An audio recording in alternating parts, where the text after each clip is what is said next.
Welcome back to the Socialist Shelf. It's me, Jacob, here with my friend Joss. Hello. Yeah, and we're getting into our second episode, our second book, Parable of the Sower. So super excited to talk this sort of dystopia science fiction classic from Octavia Butler. Really, honestly, back to back, we've got two dystopian books. Not a dystopia podcast, but it's definitely sort of an interesting genre that bears looking into, especially considering the sort of focus of this podcast. Now, Joss, had you read this book before? I had not. In fact, this is my first experience with Octavia Butler, and I'm sure I'm not alone in this. I thought this was a much more recent book than it turned out being, because I was It born in reads. 1993, and yeah, Yeah, it reads very, very, very, very contemporary, and as it absolutely. happens, very prescient, because I was born in 1993, and it came out that same year as I discovered, so. Yeah, absolutely. Um, it is. It's a great book, and then it has a sequel. It's part of a duology, the Parable duology, a sequel that I believe came out in '98. I want to say, yeah, '98. And I actually have read both books a few years ago. I was very excited to reread them. And I've not yet reread Parable of the Talents. We will hopefully get to that at some point. Um, but this is a remarkable book. I liked it even more, honestly, on the second time. It really bears a reread. Now, Octavia Butler, really remarkable writer.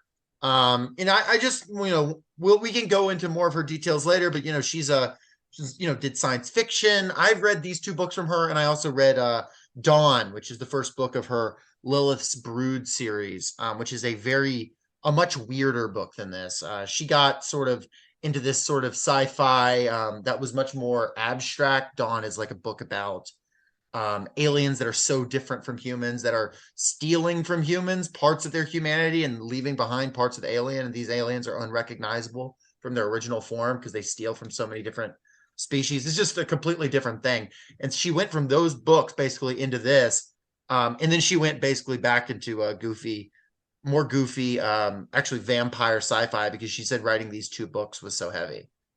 Yeah, I believe it. I believe it. It is the sort of thing that you need to really come down from. Yeah, 100%. There actually was supposed to be, and we can talk about it in a little bit, but there was supposed to be a third book in this series. Um, Terrible and trickster. Yeah, Parable of the Trickster, and she just it didn't really click for her.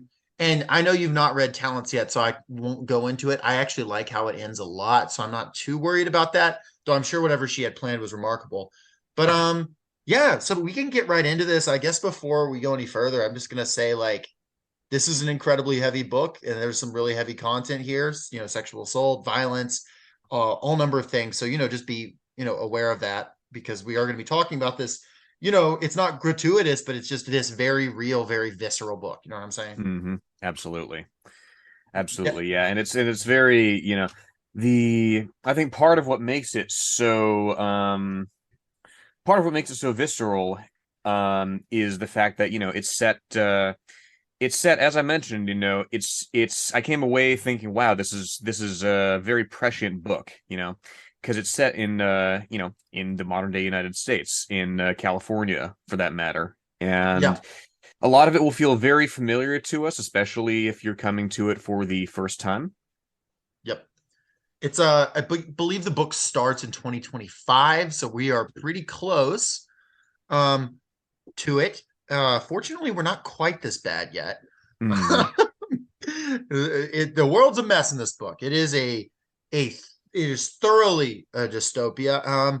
Not in the authoritarian government sense, not in the Brave New World sense, but rather in this thing where the natural trajectory has just taken the world into a place of collapse. And unlike some more far-flung dystopian novels like Fahrenheit 451 or Brave New World, this book is a lot more realistic. It's, again, not necessarily a prediction, but it does feel a lot more like something that can actually happen. This isn't allegory. This is a story that you can really kind of believe happening a few decades, in the future. You know what I'm saying? Yeah. Not the same as these others. Yeah. I would you class it as hard sci-fi, I think?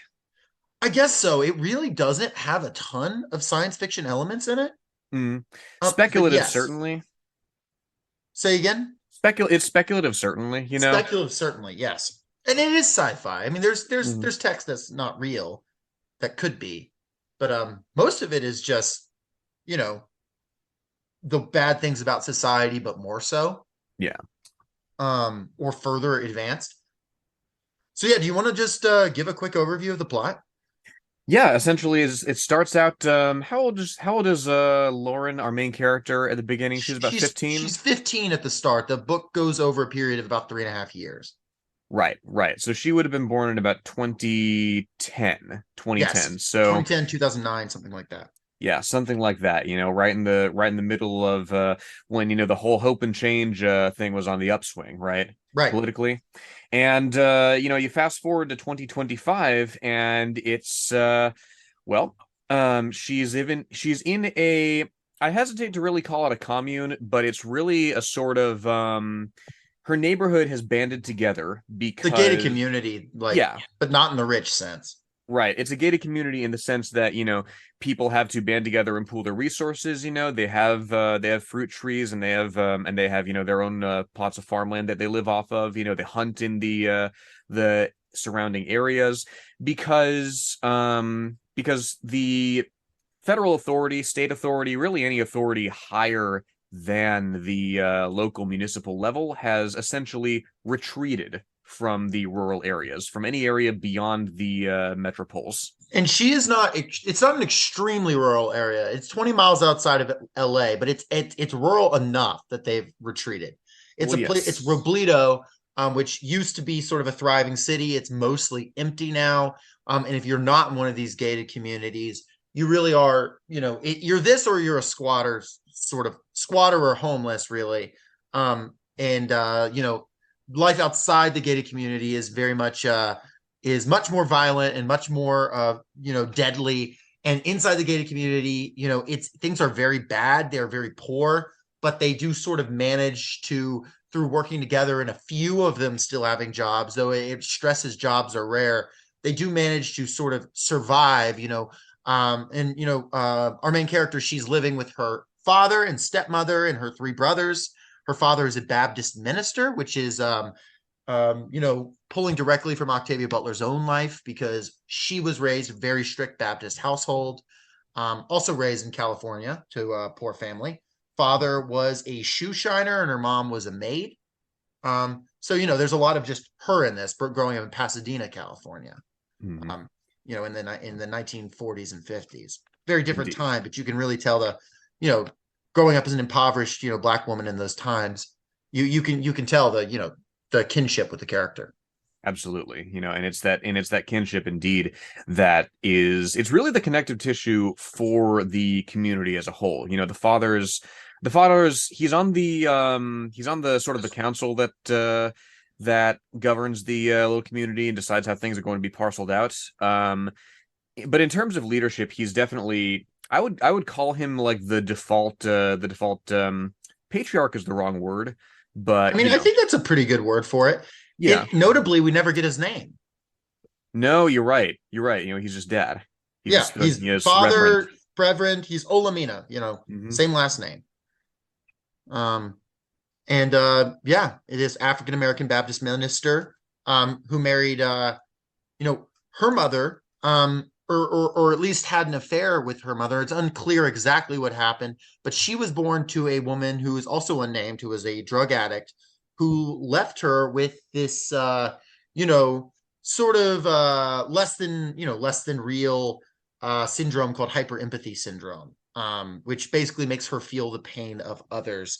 Not in some it's it pushes the bounds of reality, certainly, but it sort of tries to ground it.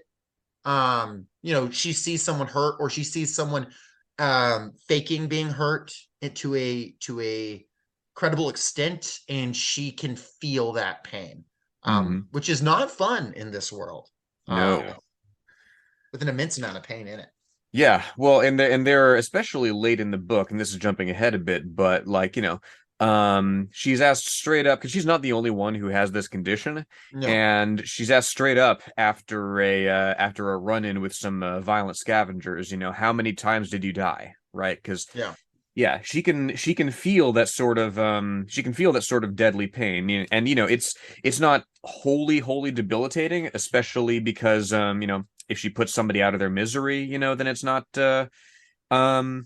that's less severe than somebody just suffering. But there's certainly it evolves, and it makes it really difficult to I mean, it's just difficult to survive in this world because it's one where necessarily you have to fight, and so sometimes you have to kill to survive.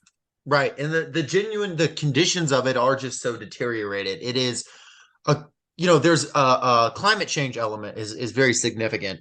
This book, a lot of it makes me think of, sort of a vision of a more futurized, more extreme, like 1930s United States. You have the Dust Bowl, and in this world, you have, decreasing agriculture, decreasing water. You have these horrible economic conditions, and you have basically the government incapable of doing anything. And their only answer is to continue to privatize things. And I mean, it notes that several times. It continues to give more power to private companies. It continues to privatize elements of space. They talk about elements of the military, elements of water. It cedes back power to companies that was, won by workers in struggles in the early 20th century. The ability to have indentured servitude, company script, things of that nature.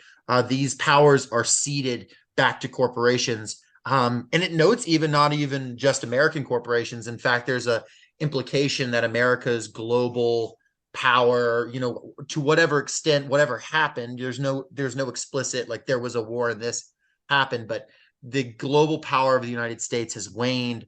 Yeah, chickens sort of come home to roost in the imperial sense. And now, the people in the United States are, living in this sort of climate hell. It's bad. I mean, it's really bad. Yeah, and the thing of it is, like, I would say it's not even the worst case scenario, right? Because Sure. you don't really get a sense that there's been some kind of disastrous war. You don't really get a sense that this is post-nuclear. See, the worst case scenario hasn't happened yet. You haven't read the sequel. Okay. So You yeah, think it can't there's get bleaker? It can. Oh, I have no doubt. I have no doubt. But yeah, what you say is correct. The United States has definitely retreated from its position of primacy on the world stage, and yeah, now it's kind of getting the way that American companies and imperial core interests hollow out the global South. Now that's kind of being done to the United States by the company that they mentioned early on that's hiring people on basically a debt peonage kind of arrangement. Is There's Germans, there's Japanese, there's Canadians in it. Yeah, um it's foreign companies, yeah. notably. So it's not even like it is. That's an interesting way of noting. It's an interesting thing to note that it's not like an American company, not that there aren't, but it is actually sort of America getting not colonized, but sort of getting economically controlled from without. You've seen the value of the dollar drop significantly. I mean, they spend thousands of dollars to get like a week's supply of food. Oh yeah. It's not good. I keep Yeah. saying that, but like that's really it's not safe to go outside. People are fighting for everything they get. There are still police, but they are really not interested in solving crimes at all. They will just rob you and leave. Well, and Um, to the point that it's like, because that's the one thing that's like, I read it and we're like, okay, we're not there yet, but like we could get there, right? Because they come, sure. because the police, as you say, they're limited to their kind of municipal spheres of influence. But like if they come out to quote unquote solve a crime and shake you down in the process, like they'll literally charge a fee. Like, Yeah. and it's not clear whether it's a formalized sort of thing, whether they've been wholly privatized, but or whether it's just kind of an accepted like protection racket that they run. But yeah, if you want the police out there, you're gonna have to make it worth their while. Right. There's police, there's private militias, there's security forces. At a certain point, the National Guard gets called in and they note just like they're not really sure what difference everything is, what the difference in all of them are. There's just a million different factions fighting. And then there's all these gangs that naturally have formed. as well as and it's can be hard to distinguish, as well as the communities that are trying to defend themselves, um, which of course the gangs see as natural rivals. And there's these different groups, and it's not heavily politicized in the sense of there are these different political factions fighting. It's incredibly depoliticized, is a notable thing. It's like incredibly atomized. There's this note about this presidential election that almost gets just glossed over. The people really don't think very much about politics in this world. Yeah, Interestingly. I expected President Donner is the guy's name, and he's discussed to some moderate extent in the first 50 or so pages, and then he pops up like a couple of times later in the book, like, oh yeah, he's pursuing this like privatization scheme, and it'll like give people jobs and give people homes, in a company town. But like Notably, that's when this yeah. was written, I mean, you've got Bill Clinton and right after George Bush doing this, doing these free trade agreements, giving these corporations more power, hollowing out America's industrial capacity, selling off parts of TV and different public utilities. So, I mean, this is definitely a product of its time as well. Sorry, I cut you Absolutely. off there. Go ahead. No, you're absolutely right. It's an echo of the great privatization and globalization spree that you kind of see after the fall of the Soviet Union, when global capitalism doesn't really have a serious adversary anymore. Yeah, no rival anymore. Yeah, and it's like, and that's the thing, the psychic blow that deals to the global socialist kind of movement. It's you see there's really it's demoralizing. Everybody's demoralized in this setting. Like you get the sense that I believe it's Lauren's father that considers voting for Donner because he has this sense that he'll get things back to normal, but then he ultimately doesn't. All the old And people love normalization in yep, this book. yep. All of them. Yeah, and that's the thing. Like none of them ever thought that it could get this bad. They have the sense that they're old enough to remember things not being as bad, but that's. I mean, it must be said that I believe Lauren's father is the one person that she knows who actually intended to vote, and then ultimately, what does he do? He doesn't go out and vote. Yep. Interestingly enough, you even have, and this is really jumping ahead, but you have Ben Cole later in the book, and Yes. he's, I think, 59. And he says, and Lauren says sort of this sort of fairly naive thing. She's still like 18 at this point, says, oh, well, things get bad every 30 to 40 years and then they get good again. And he says things were bad in the 90s, but they were also rich, or no, they were rich here, which Hmm. actually I think was a direct reference probably to like the collapse of Eastern Europe and things Oh, like that. absolutely. Because I think that's like there is also like a level of comparability to the collapse of Soviet states, Soviet aligned states, things like that, and that mass privatization that happened. And there's been plenty of literature written on that experience of that fall. And it's interesting that that was thrown in there. So yeah, there's like this isn't pulled out of nowhere. This isn't a wouldn't it be messed up if scenario. Like this is a scenario that is very much occurred in a lot of places, and to a certain extent has occurred here. No doubt there's a lot that's in this book that came to pass and is coming to pass and could come to pass. But it's also like, Octavia Butler's not pulling this scenario out of nowhere. She's creating a scenario out of things that have existed and sort of looking at this like gravity's rainbow style trajectory and saying, okay, here's where we at least could end up, something like this. Hmm. Which is and it still feels prescient. Yeah, absolutely, like we were saying, it still feels contemporary. To sort of move what plot forward, also I would note this whole thing is written in Lauren's journals. All of it is Lauren's journals, and I really like Lauren as protagonist a lot, a main voice. She's very intelligent, very serious, has dealt with her you know call it a power, call it a disability, whatever it is, but she's felt a lot of pain. She can also feel pleasure that other people feel. She just doesn't get that a lot. She's been forced to grow up fast. And basically, through all of this, through this sort of tumult of her life, has started to think, okay, how can I make the world better?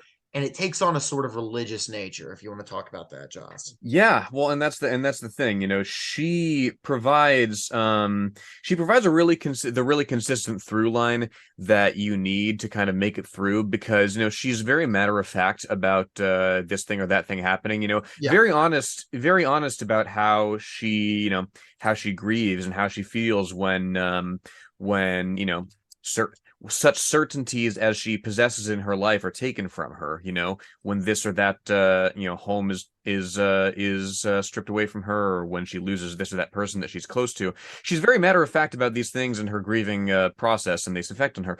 But she has also this unshakable faith that carries her forward, you know, and it manifests in as you say, her journal, her notes, because she's putting together this essentially a new religion called Earthseed, Yeah. which, yeah, quotes from which texts open each chapter. Yes, and these are all things that she has, written in her sort of these tomes of Earthseed she's putting together in secret, because she lives in a very, a Baptist community. Her father obviously being this preacher, this very hard-nosed, very conservative preacher, who, yeah, it would break his heart to know she found these things out. But like a lot of the other kids, and I say kids, really anyone under the age of 20, none of them believe in the church. Like, she talks to all of them. They're just like, yeah, not really. They don't really believe in it. And she sees that the world is ripe for this. She can't really believe in a caring God, or really God at all. But she says God is change, is this idea she comes into. She says, all that you touch, you change. All that you change changes you. The only lasting truth is change, is this thing she repeats. God is change is her idea, which is, in some ways strikingly close to like dialectical materialism, with some sort of poetry thrown on it. Interestingly enough, Yeah, I don't know if you caught that. yeah, no, there's a I couldn't help but think, you know, yeah, everything has an effect on everything else, and, you know, you pursue that to its sort of logical conclusion and let that change you and change. It's a very dialectical sort of religion, but there's a mysticism about it that I forget exactly how she phrases it, but, you know, it gives people something to kind of latch onto. It gives people kind of a story to tell. And notably, she warns against one of the later verses that she has in this book. She warns against, you know, kind of making an image, kind of any iconography associated with change, because it has to come from your own experience with the dialectics of, you know, the world around you, right? It has to come with your, you know, you have to center your own agency and your own developments, and that's the kind of empowerment I think that that's missing from her experience growing up. Right. Yeah. Her whole concept is, shape God. She says change is going to happen. Everything in the universe changes. That's the only thing you can be sure of. Um, and therefore shape it, make the choices. She says you can pray, but it's to strengthen your own resolve. You have to make your own decision. It's Mhm. interesting. The way I thought about it and really reflecting on it is this is her closest thing really to sort of politics, this dream of the future, creating a new world.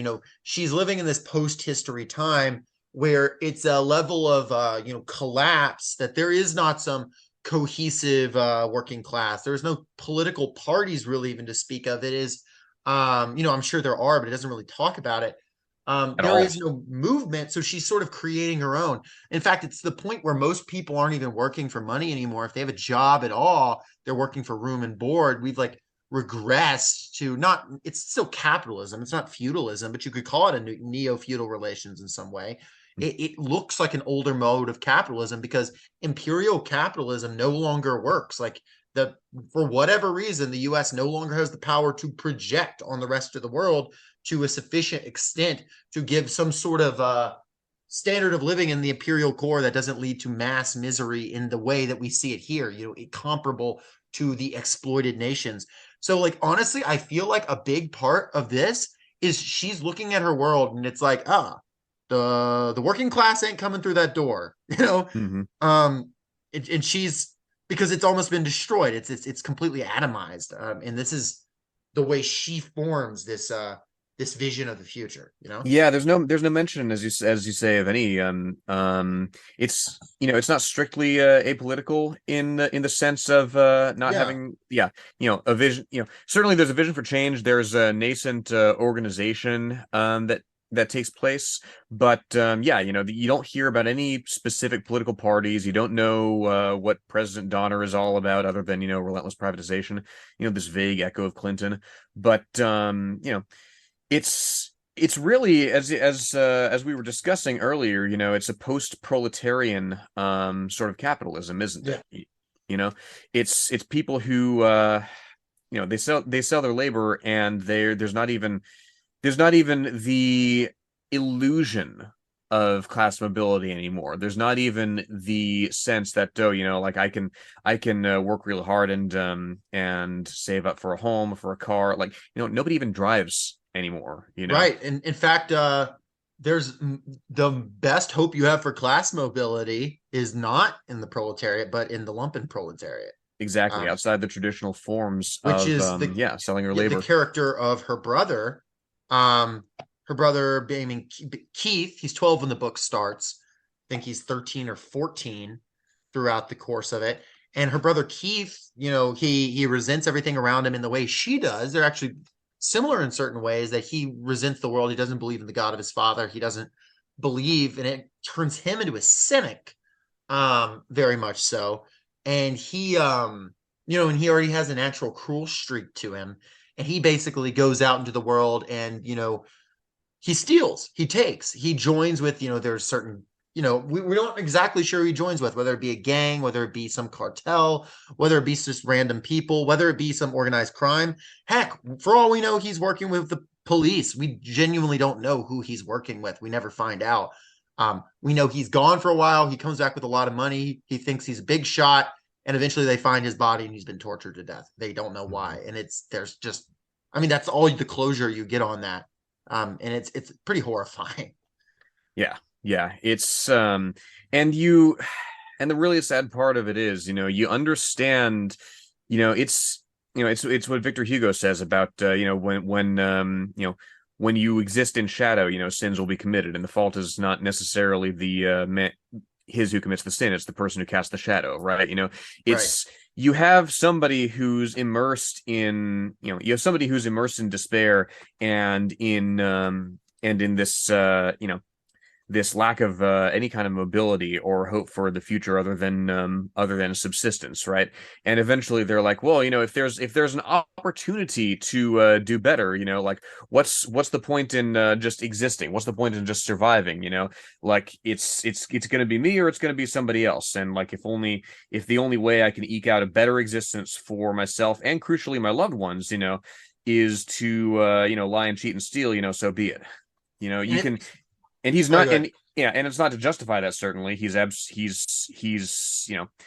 very selective in the he's very selective in the ability that in his newfound wealth, and the ability to share it with others, of course. But one can understand without excusing why he turns to that life of crime. And it's also notable that the people who do cling to the past end up in essentially the same place he does. I mean, the people who do cling to, oh no, we're just going to keep living as we have been living and everything's going to get fine and we're going to trust that someone comes and saves us. They also, the scavengers come over the walls, that they also die. They also get burned to death, literally the same way he dies. Mm-hmm. So it's not, as obviously what he did was the worst option because he hurt other people, but it's not as if like, oh, he made the bad choice and he died because he was a bad person. It's he actually sort of did the same calculus that his sister did, or his half sister did, but really he saw that the world wasn't going to work, but he made this choice of this sort of this atomized existence, and the whole world is very lonely, and it's incredibly Mm-hmm. lonely for Lauren, being a sharer, as she calls herself, having hyper empathy. It's incredibly lonely because she can't share Earthseed with anyone. When she tries to even mention to a friend, hey, we need to prep for the day that we lose what little we do have. She sort of gets laughed off, rejected, and her father even gives her a talking to about it, though he is somewhat sympathetic. Um, and it's really not until she leaves her community, when it is destroyed eventually after the death of her father in some mysterious accident, when these sort of it's a gang that's unclear, that it's said that they're children of the rich who hate themselves. It's said sometimes that they take this drug called pyro. It's unclear, but these people come in, and no one can save them, and their home is destroyed. And it's not till then that she actually starts making connections, when she has fully given up this tether to the world that was. Interestingly enough, I mean, she's Yeah. sort of born into this new world amongst fire, and quite literally. Yeah, and that's the one you hit upon, the one real connection, not the one equation, but the one connection between, her brother Keith and the honest living that her community ekes out, is because there's no theory of change, right? There's no sense of progress. There's adapting to the situation as is, and trying to rise within it. And it's in a you know you're trying, when you're the words when you're trying to exist in this ocean, there's always going to be bigger fish. Mm-hmm. Yeah, absolutely. And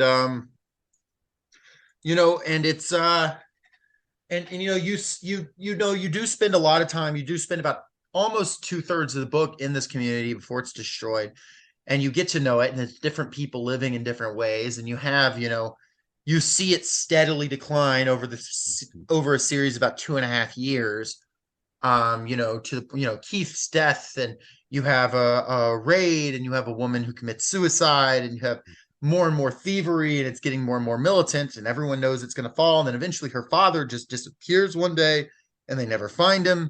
And then, of course, you just have the final fall to these raiders. And that's when she flees. And she flees out into the world with a couple people from her community. Her family dies. She doesn't see them die, but they do. And she travels with let's see, Harry Balter, and oh man, what's the Zara, what was her surname? She's one of the wives of one she, of the Richard wealthier Moss. gentlemen.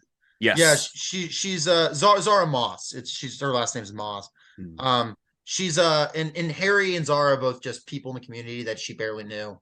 Zara being this sort of sheltered trophy wife, one of many wives of this one man, and then Harry being this other guy that she doesn't really know that well. But they sort of have to travel together, and then she was always sort of dreaming of traveling, but she had this idea that she was going to travel and spread earth seed, in a sort of naive way. She doesn't really Hmm. know what she's going to do with all of that. She has this eventual vision that she always repeats. She says Earthseed's destiny is to take root among the stars. She has this idea that if she spreads the concept of Earthseed, it can create a kinder world. But beyond that, it can prepare humanity to spread out from Earth and to go to other planets, which is just her dream of going to the stars, of humanity sort of moving out from underneath. She directly describes as the branches of its parent tree, and going elsewhere, which is a very lofty dream, considering someone who's homeless on the side of the road, which multiple people sort of point that out to her, and Hmm. she's not really interested in hearing it. Well, and I wouldn't even call it necessarily a literal dream, right? Mhm. Because I mean the concept of going to space, like, I mean, the space program is mentioned very early on, and it's one of the first things that President Donner vows to dismantle as a waste of money, and at that time, I mean, who's to say he's wrong? Everybody else, every other character that you meet is very skeptical or outright dismissive of the idea of going to space when we have enough to fix here on Earth. So it strikes me, Destiny Among the Stars as it strikes me as something that that other people are free to interpret as they will. Hmm. Yeah, she's not saying like we really need to be studying rockets in our communes or anything. Mm-hmm. It's this idea of humanity's potential is to reach a potential heaven, a real heaven, which she stresses because she's very much a materialist in the sense of she believes in what's literally real. Her theory of change is something that she in her mind has discovered, the way people discovered mathematics and physics and the elements. This is the way she describes it, and she says our heaven is a very real heaven that she can gesture at the sky and there it is. And so it's this idea of she's not, when she's reading about how to survive out in the wide world. She's not reading how do we make a spaceship to go into the sky, but it is this concept of if we transcend enough, if we get to the point where hey, we can actually think about space, we're there as a society, and we have reached that, then that's this sort of ultimate dream that we can take root among the stars. It's very lofty, and I think without it, this Earth Seed's hardly a religion, though. Mm-hmm. So I think that's part of why it's important to it. Yeah, it's something to, it's a heaven to aspire to, but one that's not, the one that you don't have to die to realize, no, Right. it's not a final reward so much as it is a collective destiny that, I don't want to say that everybody can manifest because that sounds pretty woo, and also manifest destiny. But like what I mean. It's something that humanity can collectively strive for, and if not realized in their lifetime, then certainly make a little more possible for future generations. Absolutely. And Which, yeah, there's a little more. It gets pretty explicit about that very late in the book, but we'll get to that. yeah, so at this point though, she's out on the road and they really just have to get rough. I mean, they really just, she's got a few supplies, she's got her gun, which she has to kill in one shot or she feels the pain of. Mm-hmm.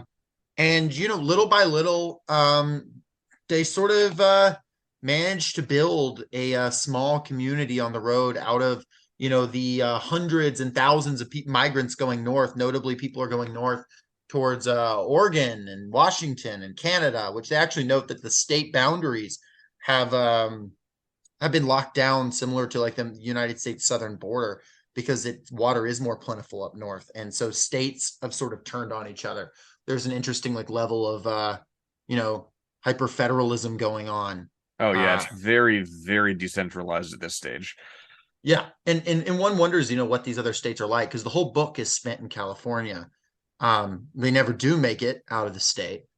Um, in future books, do talk more about state conflict. I won't go too much into it, but the future book there is a civil war, um, which is not too and as of this book, you could have said that the Civil War was happening the whole time, and I would have believed you. You know what I mean? Like it's almost things happening far away are fairly immaterial to the people because their general conditions are so brutal. But yeah, they were moving on the roads and they pick up they pick folks up. They pick up let's see, we've got Travis and Natividad and their child, which is a couple that they pick up, and That they you know save from a couple of thieves at a water station. yeah, they save them from thieves, and they're like, well, if we add a few more people to our party, and at first, they're trying to be safe with with Lauren pretending to be a man, but she's like, while not necessarily the most feminine woman, like that's not really working. People kind of see through it, even though she is big and strong. And they pick up more. They pick up these two girls who are fleeing their abusive father, and he was their pimp and did horrible things to them. They picked them up, the Gilchrist girls. They pick up. Let me see. Let me think. Who else? Tracy Dunn. Bancole, the older gentleman we mentioned. Yeah, and we get to Boncole. Yeah, there's a variety of people they pick up. Let's see. I'm trying to remember if I can name everyone. Emery Solis. Yeah, there's several people who get picked up through the course of the book. Most of them are not really super fleshed out characters. Boncole though is pretty interesting, and he's a weird choice. He's a doctor who is traveling by himself, 59 or 60 years old.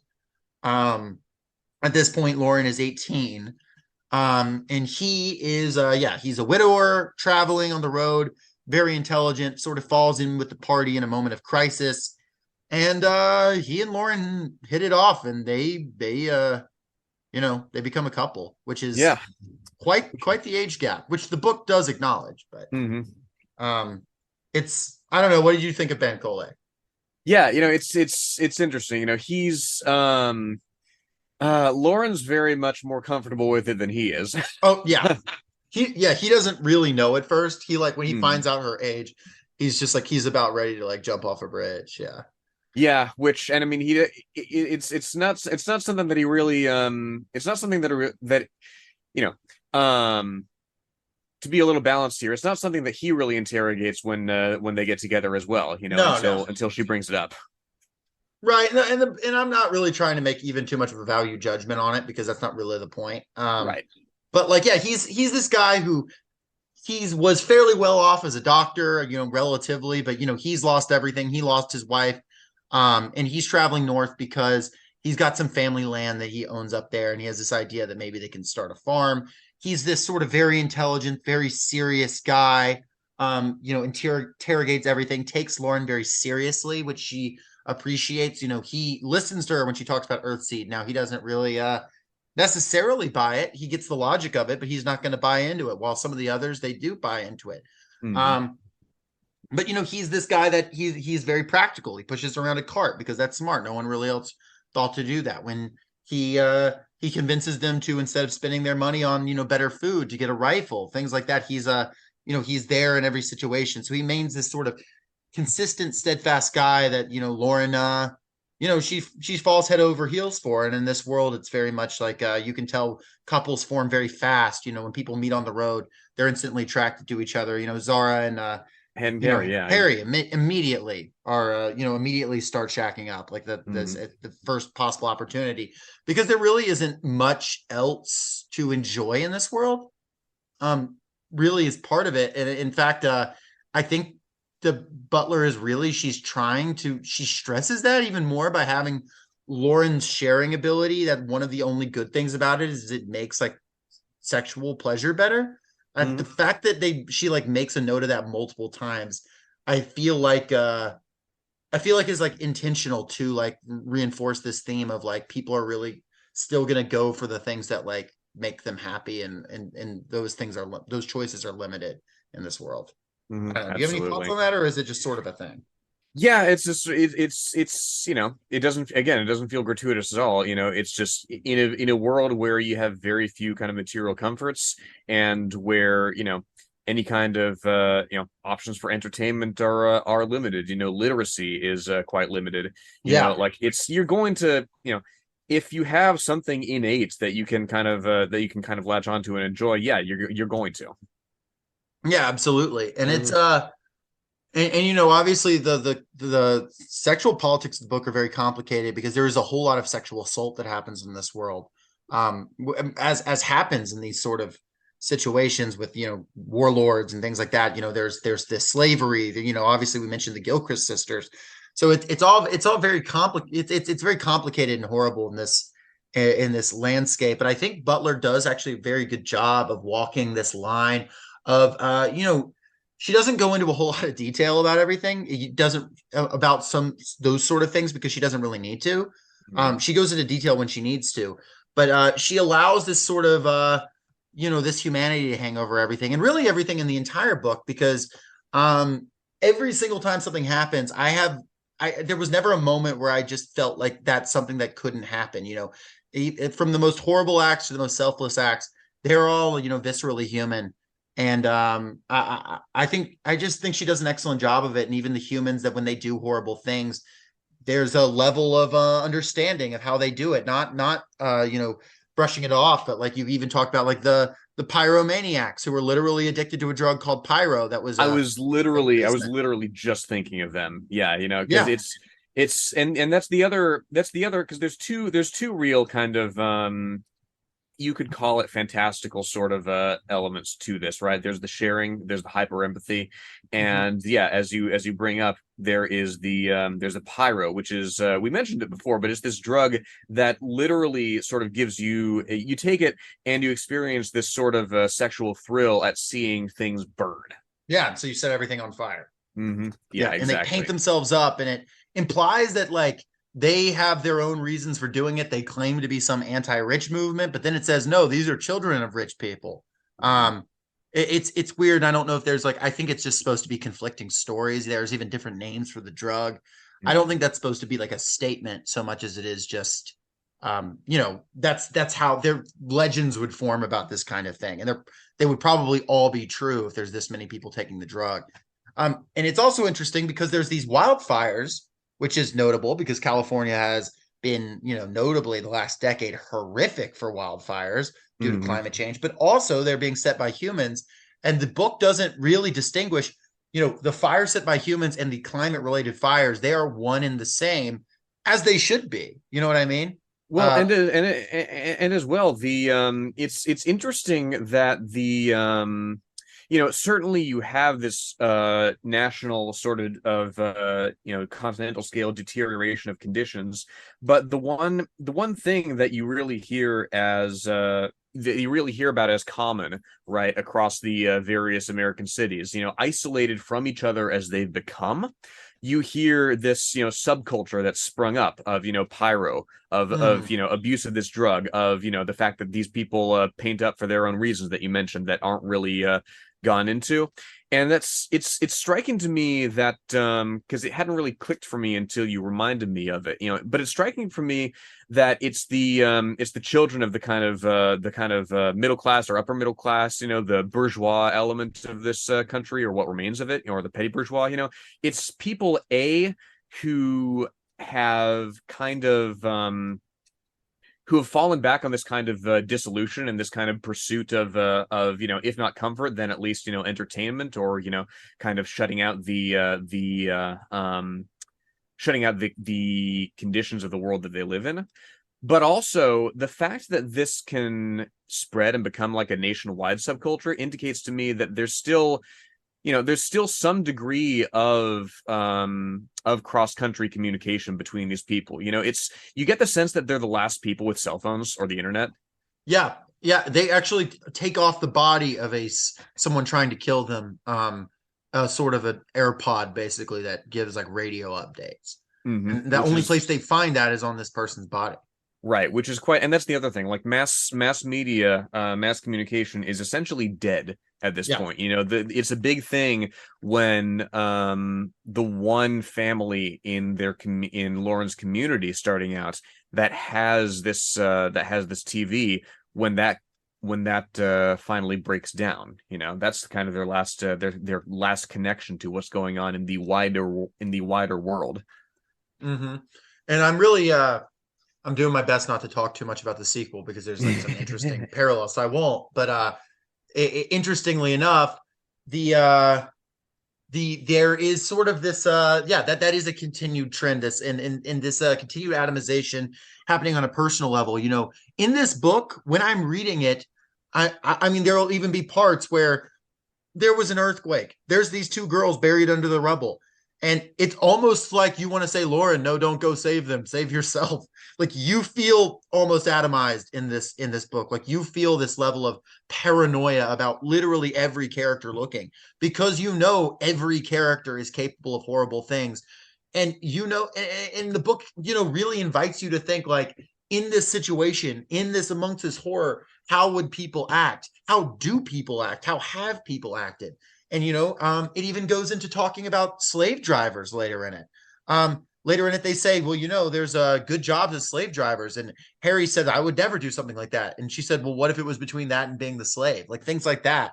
Um, the book really challenges you to do that. And it leads to a very atomizing experience, which makes the moments of connection, which are really beautiful between, her and Ben Cole and her and Harry and Zara and all these characters, and even earlier on, the brief moments of family, it makes them all that much more meaningful.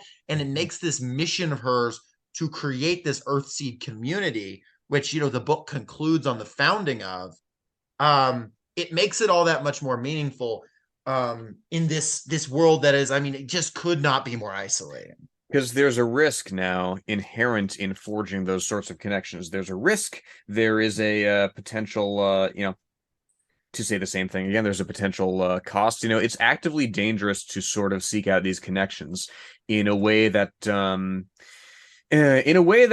you see kind of seeds of. Certainly we've not in our every day-to-day life, like certainly we've not got to that point yet where it's dangerous to step outside, but it's the it's the it's the fear at the back of your mind, that somebody's going to come into your place of work or in your place of education or in your place of leisure and shoot the place up, right? It's this distrust and this knowledge that there are whole swaths of your, I don't want to say knowledge, but like the possibility that there are whole swaths of your society that are just that are violent, that are dangerous, that or willing to are, be yeah, if put in the right situation. precisely, Absolutely. and it's this retreat from the commons that um that you can rationalize, even though it's not necessarily rational, because Right. And even like the moral heroes of this book, I mean, they kill like probably a dozen people over the course of this book.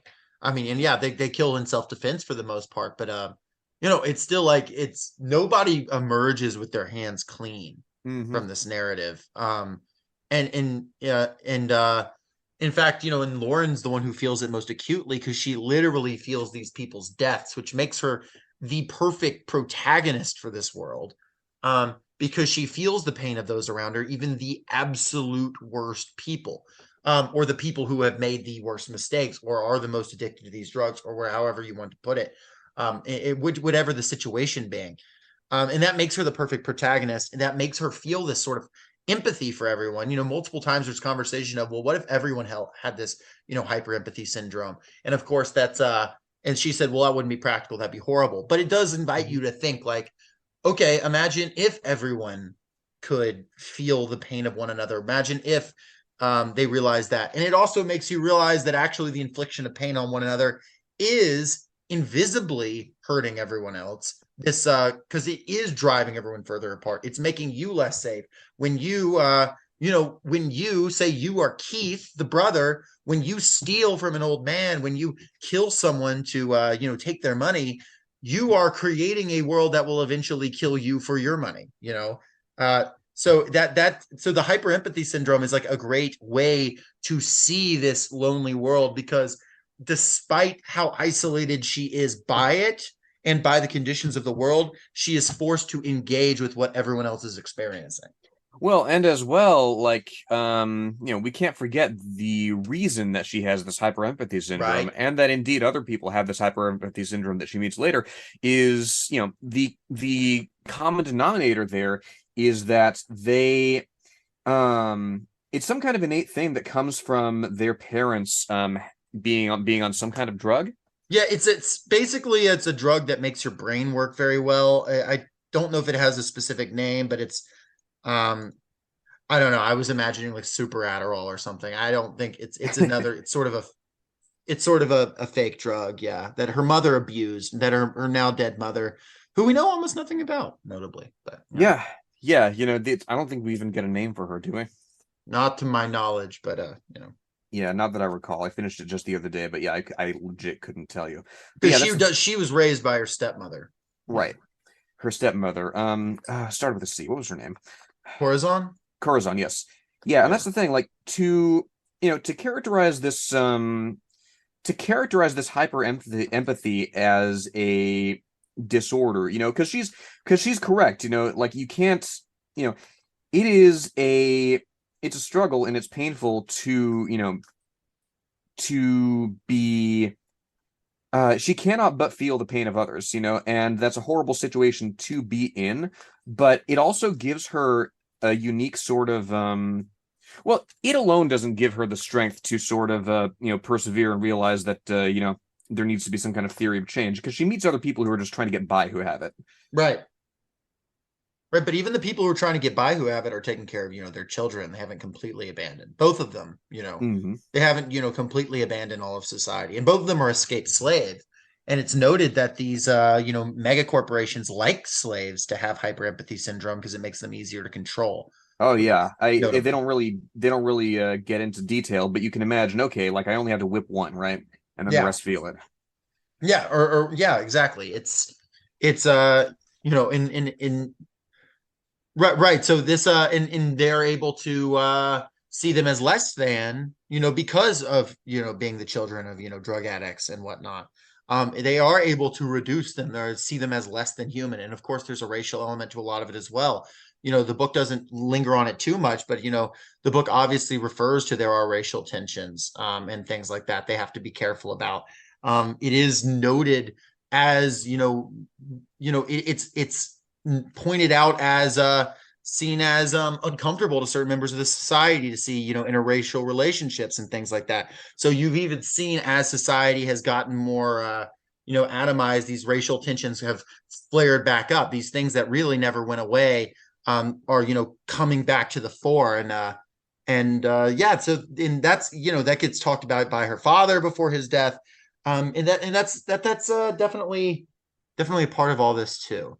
Yeah, So and it's there's it's really everything. Like she really draws from pretty much any direction you want to go. There's something from American society that she's pulling from. Yeah, and there's on the subject of race, where Lauren Olamina's where her surname comes from, where Bancole's name comes from. Mm-hmm. It's this sort of empowerment that Bancole mentions it, right? That there's sort of this awakening of Black identity in the 60s and the 70s. Yeah. And people take African surnames. People, find some sort of strength in the history that was denied them, and it's something to cling to. Yeah, absolutely. And it's not over focused on, but it's a present thing. You can tell it's on Lauren's mind, and it's on the minds of the various characters when they're making decisions, when they're thinking through things, when they're thinking what jobs could they take, and yeah, so that's an ever-present element. And of course that's a thing that was a part of Octavia Butler's life, growing up in being born in 1947. In fact, the reason she got really wanted to write sci-fi is she was a big sci-fi fan as a child, then get into pulpy sci-fi and like C-rated sci-fi movies. But she said she didn't see any black people, specifically no black women, writing sci-fi. And that bothered her even, as a child. And her mother was worked as a house cleaner, as a maid, and her mother managed to get her a typewriter. Her father, a shoe shiner, died very young. Um, but yeah, she was able to, push through that, right? Her whole life. She attended Pasadena City College, worked all day and then studied all night, and grinded until she got an associate's arts degree, very much there was nothing handed to her 100%. And she grew up with this in this very racialized society. And at every moment of this you can see that work that she put in. Eventually, just to go on talk about her a little more, took classes at UCLA in the sci-fi Clarion workshop where she'd go on to work. She didn't really nail down a solid job because she wanted to write as much as she could, wrote odd hours, would get up at 2 a.m to write. And she finally got success with the Patternist series.